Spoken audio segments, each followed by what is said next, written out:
Matagal ng patakaran ang paggamit ng mga bus sa EDSA ng Yellow Lane.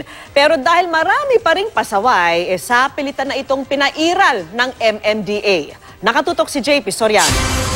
Ganito po karami ang city buses natin, Hindi po namin alam kung saan gagaling po. Ang dami po. Kuha ito ni MMDA Task Force for Special Operations Chief Bong Nebriha sa Yellow Lane o bus lane sa EDSA. Ang pilang ito ng mga city bus mula raw Timog Avenue hanggang Santolan. Tuloy-tuloy naman ang biyahe ng mga pribadong sasakyan.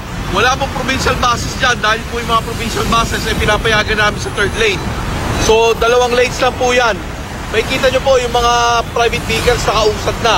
Sa pilitang pinairal ng MMDA kahapon ang matagal ng patakarang ito dahil maraming city bus daw ang lumilihis sa Yellow Lane. Kahapon pina-implement namin to the dot, as in walang makakalabas ng Yellow Lane. Kinural talaga namin papunta doon. Yes, tumukod ang traffic, but then again, may kita nyo yung flow ng traffic sa private vehicle lanes.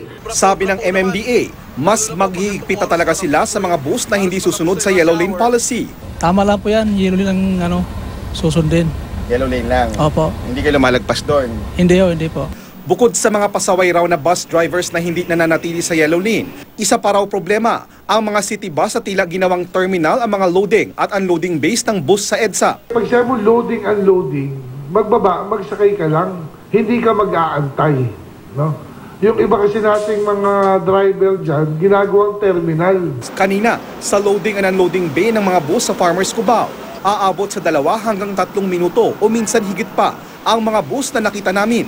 Kaya ang MMDA, ipag-uutos na raw na mabilisan na lang ang paghinto ng mga city bus sa mga loading at unloading bays. Giving instruction to Bong, iwasan na mangitlog.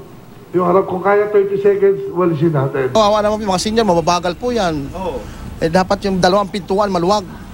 Yun ang dapat talaga. Kasi kung pilitin natin ng ganyan, hindi nakakayanin 30 seconds. Nahirapan po yung mga pasahero. Tama lang yun para mabilis yung flow ng traffic. Bukod sa problema sa traffic sa EDSA, pinaghahanda na rin ng MMDA ang mga motorista para sa partial closure ng Estrella Bridge Service Road papuntang JP Rizal sa Makati simula sa March 23 alas 11 ng gabi. Ito raw ay para bigyang daan ang nagpapatuloy na rehabilitasyon ng Estrella Pantaleon Bridge. Payo ng MMDA, dumaan na lang sa alternatibong ruta. JP Soriano, Nakatutok, 24 Oras.